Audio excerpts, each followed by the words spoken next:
আমি ভায়োলেন্স পছন্দ করি না, তাই পরীক্ষায় কোপানোর চিন্তা কখনো মাথায় আসে নাই।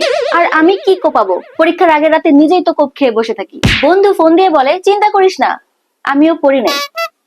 এই কথা শুনে মনে হয় কি হাবিজাবি ল্যাবেন্ডিশ মার্কা ফ্রেন্ড বানাইছি। দুইটা ব্রিলিয়ান্ট ফ্রেন্ড কেন বানাইলাম না, যে পরীক্ষার আগের রাতে বলবে চিন্তা করিস না, যেটা পারবি না আমি বলে দিব। দুঃখ কষ্টও একদিন শেষ হয়ে যায়, কিন্তু পরীক্ষার পড়া শেষ হতে চায় না। পড়া শেষ হবে কেমনে? প্রত্যেক সেমিস্টারের শুরুতেই প্রতিজ্ঞা করি এই সেমিস্টারে একদম সিরিয়াসলি পড়বো।